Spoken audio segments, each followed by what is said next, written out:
warm welcome here in our studio in Serekunda. This is Star TV News with me, Maimuna Jufadera. In the headlines tonight, Gambia coronavirus cases rises to 22 as 2 new cases are confirmed by the Health Ministry on Monday. Gambia receives COVID organics package from Madagascar. Unlawful activities within the army forces is unfortunate, but that's not who we are as an institution, said Army PRO. Fire consumed parts of Birkama Market, which is the trading spot for thousands of people who come from West Coast region. On the international scene, Vital Kamehe top aide to DRC president on trial for corruption. People return to work after 8 weeks of lockdown in France. U.S. coronavirus deaths past 80,000. Well, those were our headlines, and now the news in details.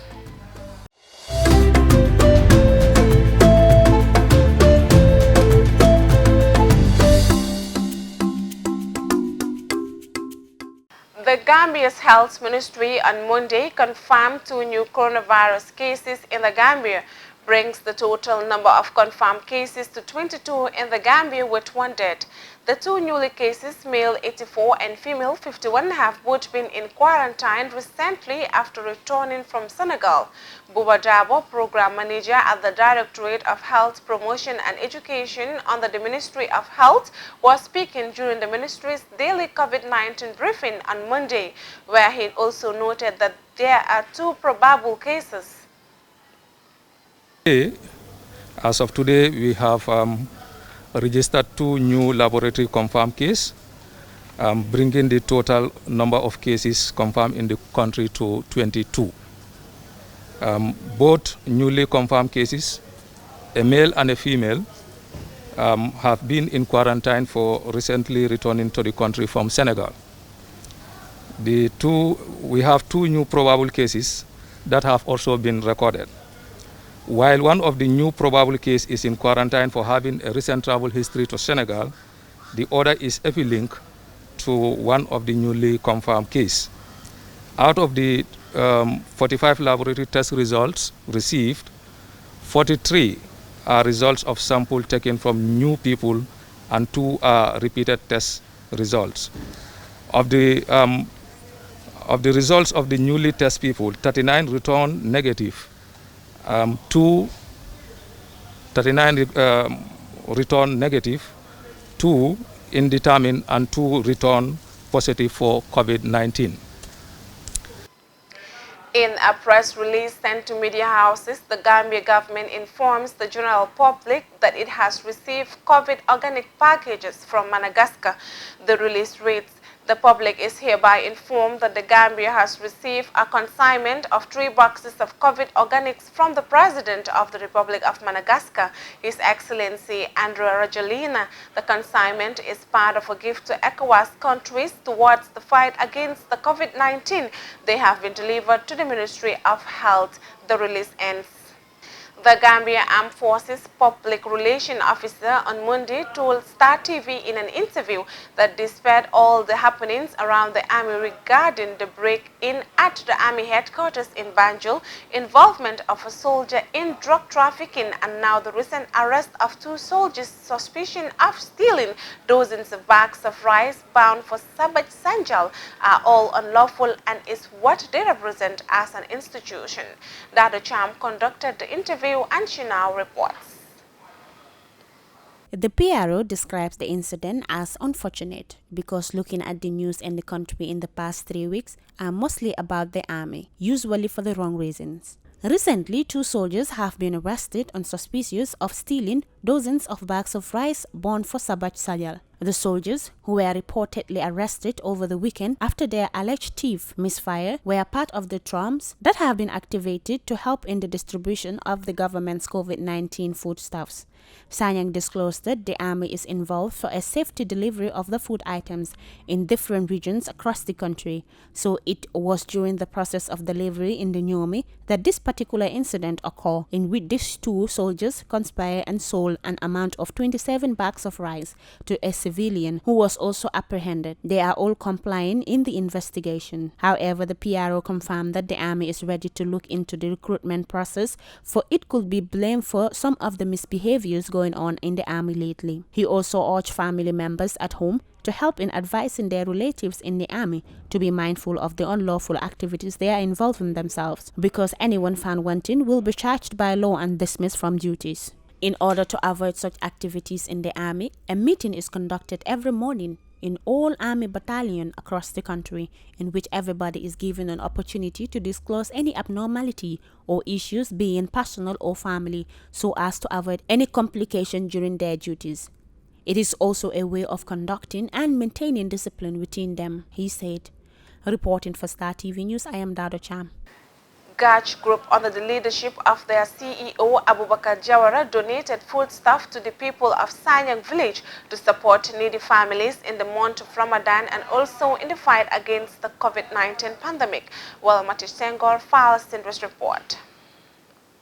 The businessman, through his company, Gach Group, gave 30 bags of rice, 50 cartons of sugar, 1,000 sachets of 20-gram milk powder, and 100 sachets of 70 gram of his local-made tomato paste as the foodstuff to be given to families that are most in need in the village. Speaking at the presentation in Sanyang Primary School, Abubakar Jawara said that despite the delay of coming to Sanyang in these trying times, his mind is always on the people of Sanyang as he sees the village as his own home. Jawara further promised to continue his humanitarian gestures to the people of Sanyang as they shared a strong bond over the years. Yusuf Ajasi, the Secretary of the Village Development Committee, commends the tremendous efforts Mr. Jawara rendered to the people of Sanyang as he always comes to their aid when the need arises. Jasi also stated that the development Jawara gave the community, which includes building of kitchens in the school campus, providing borehole for easy access of water, and 300 bags of cement to complete the building in the school environment. He further lamented on how important the foodstuffs would be as they are vulnerable people in the village that earn their living through the beach. We are very happy. We did assessment and we wrote the names of the parents who in much need of support. If you told someone not to go out because of the pandemic, which led to closure of even mosques and reduction of passengers in a vehicle, which we did. But there are poor people who goes to the beach to carry things so they can earn their daily living. So this rice will go to those people, and it seems Mr. Jawara knew about this thing has been in our plans. Laming Jambang, the Alcalo of Sanyang, revealed that Jawara is his town's standout development partner as he always comes to their rescue in the humanitarian services, and thanked Jawara and his Gach Group for the standing for his people. Our relationship with Abubakar is no longer one of friendship, it is one of a family. Even children in Sanyang identify him when he shows up. But this is because of the good personal relationship he has with the Council of Elders, the women, and the Village Development Committee. Abubakar came to this town with a lot of respect and humility, and it's this respect that guides the effort he has done in order for Sanyang to earn a respectable place in the committee. This has also been his preoccupation, and he hasn't hidden this from anyone.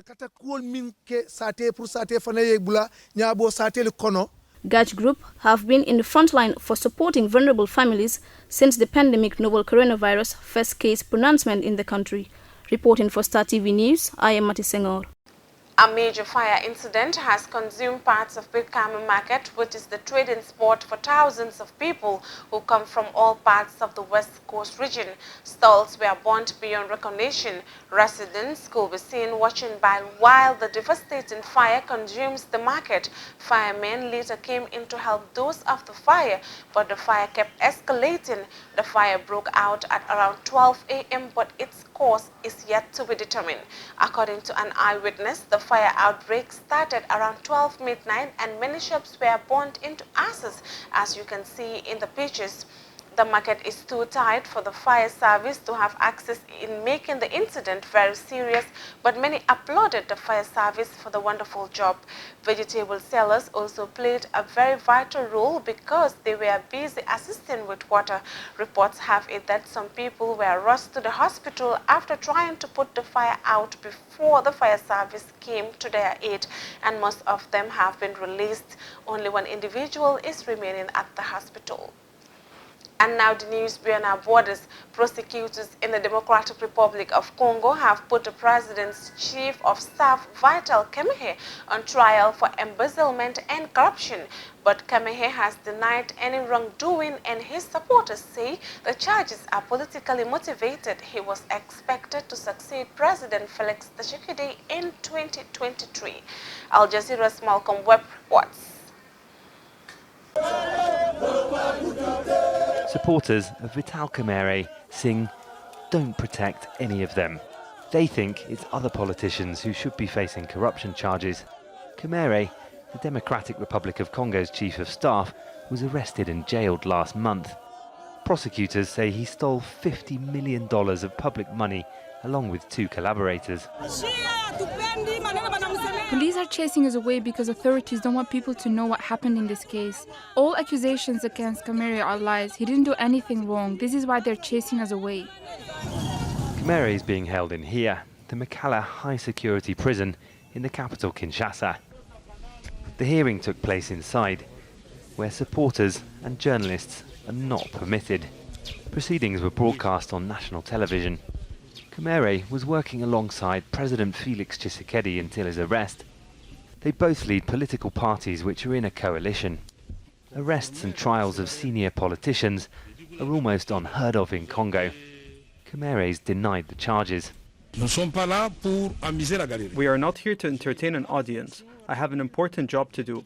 I have the notoriety that corresponds to this job, and so I must act as a statesman. Through truth, we will achieve justice. If convicted, Kamerhe could be sentenced to up to 20 years hard labour. The trial's due to continue in 2 weeks' time. Back outside, police moved supporters away. Corruption is seen as normal here. Corruption trials are not. That's why a lot of Kamerhe's supporters think his trial's politically motivated. Kamerhe had a deal with President Tshisekedi to succeed him, but the future of their deal and their ruling coalition is now unclear, and Congo's fragile politics have been thrown into further turmoil. Malcolm Webb, Al Jazeera. On Monday, France cautiously ended its lockdown, although many restrictions remain in place, particularly in Paris. The capital city was far from resuming normal services. Al Jazeera's Natasha Butler reports from Paris. Back to work for some people in France, but not quite back to normal. In the Paris metro, staff handed out masks that are now obligatory on public transport and distributed hand sanitizing gel. But with a large number of people commuting, social distancing was clearly impossible. I queued for 20 minutes for a train. Some people were not wearing masks, and at my station in the suburbs, staff were not handing out masks like here. You can't socially distance with so many people. We should have to wear masks not only in metro, but in all confined spaces. It's just a shame we were advised to wear masks when the first case of coronavirus began in France, because maybe we could have avoided 2 months staying home. After 2 months of strict lockdown, the French government has lifted some restrictions, allowing some businesses to resume work.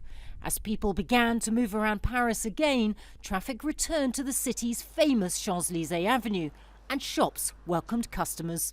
Many of the shops on this street are open, and even though it's not busy, there are clearly people out and about enjoying a little bit of freedom. But the government says that unless people remain vigilant, it could consider reimposing some restrictions. If the virus begins increasing rapidly again, with no control and risking the health of the French people, we would be forced to impose confinement measures again, either in certain territories or differentiated as we did initially, or even more widely if the population were in danger. Although some restrictions have been lifted, many remain. Restaurants, cafes, sports and cultural venues are still shut, as well as some parks. Many schools aren't ready to open. The government says that masks are now easily available and testing is widespread. But with no coronavirus vaccine yet, they must rely on people's ability and will to help bring an end to the health emergency. Natasha Butler, Al Jazeera, Paris. At least 17 people have been killed in 2 attacks in Afghanistan. A hospital has been hit by explosions and gunfire in the capital, Kabul. A suicide bomber also attacked a funeral service east of the capital. Al Jazeera's Mashu Shams joins us now on the line from Kabul. So we begin with breaking news out of Afghanistan. 2 attacks, one on a hospital and the other at a funeral. And that one is in Nangarhar province in the east, close to the border with Pakistan. At least 17 people have been killed there after an explosion hit a crowd of mourners. 30 others reported to be injured. The governor says it was a suicide attack. Meanwhile, a hospital in the capital, Kabul, it's also come under attack. Explosions and gunfire have been heard there. Let's hear from Masood Shams now, who's in Kabul. He joins us on the line and can tell us about this Kabul attack. And it happened a little over an hour ago in the west of the city, Masood. This attack happened in west of city of Kabul, Nick, and as I said, this attack happened in a place which most Shia communities are living there. Taliban denied the attack, and as per the local TV channel, Tolo TV, 5 people killed, and among these 5 people, 3 women and a child is there. And still the blasts and gunfires are there, and security forces are called in the area. There is some eyewitnesses saying that there is a guest house behind this hospital, which some of the prisoners are living there, and the suicide bombers are trying to approach to that area and attack to that area, and people are there in the hospital. The doctors are stuck, and foreigners also stuck in that guest house. All right, Masood, we'll leave it there for the time being. We'll have more on both those attacks, one in Kabul and one in Nangarhar province, as the day goes on. But a day goes on, Masood Shams, for the time being. Thanks very much indeed. The death toll from COVID-19 in the United States has now surpassed 80,000, making it the world's hardest hit country. But President Donald Trump says America is now on track to defeat the virus and has encouraged Democrat-governed states to lift their lockdowns. Al Jazeera's Alan Fisher reports from Washington, D.C., U.S. With 2 White House staff testing positive for coronavirus with senior members of his task force self-isolating, the president put on a bullish display in the Rose Garden of the White House. We have met the moment, and we have prevailed. Americans do whatever it takes to find solutions, pioneer breakthroughs, and harness the energies we need to achieve a total victory. We will defeat this horrible enemy. We will revive our economy, and we will transition into greatness. That's a phrase you're going to hear a lot, because that's what's going to happen. Asked if he was declaring mission accomplished, the president clarified he was talking about testing, claiming the US had now tested more people than any other country. The White House has also told staff to wear masks while in and around the building, a dramatic shift in policy. Senior figures attending the briefing did so. The president did not. In New York, the governor insisted the state was through the worst of the virus outbreak, saying it was on the other side of the mountain. But with more than half of all American deaths, he's in no rush to abandon the lockdown measures. Some states are opening even though they haven't met the CDC guidelines, which I don't even know how that happens. The federal government says, here are the CDC guidelines, which are basic health guidelines. Some states don't meet those guidelines, and they're opening anyway. In Florida, the city of Naples was forced to shut down its beaches just 2 weeks after declaring them open. People aren't following social distancing guidelines. I hate to see the beaches closed down, but I can see a very good reason for it. As the president was speaking, the number of dead in the US passed the 80,000 mark. He says some Democratic-led states aren't moving quickly enough to open up, alleging without evidence a prolonged economic shutdown is claiming even more lives. I want our country open too. I want it open safely, but I want it open. Don't forget, people are dying the other route. Recent opinion polls suggest the majority of US citizens are concerned states will reopen too quickly and a second outbreak will follow. Alan Fisher, Al Jazeera, Washington. Well, before we end the news, a recap of our main headlines. Gambia coronavirus cases rise to 22 as 2 new cases are confirmed by the Health Ministry on Monday. Gambia receives COVID organic packages from Madagascar. Unlawful activities within the army forces is unfortunate, but that's not who we are as an institution, said Army PRO. Fire consumed parts of Birkama Market, which is the trading spot for thousands of people who come from West Coast region. Vital Kamehe top aide to DRC president on trial for corruption. People return to work after 8 weeks of lockdown in France. US coronavirus deaths past 80,000. Well, that's all for this edition of the news at 8. Please enjoy the rest of our programs and join us tomorrow for more news. Thanks for watching and do have a blissful night. Bye.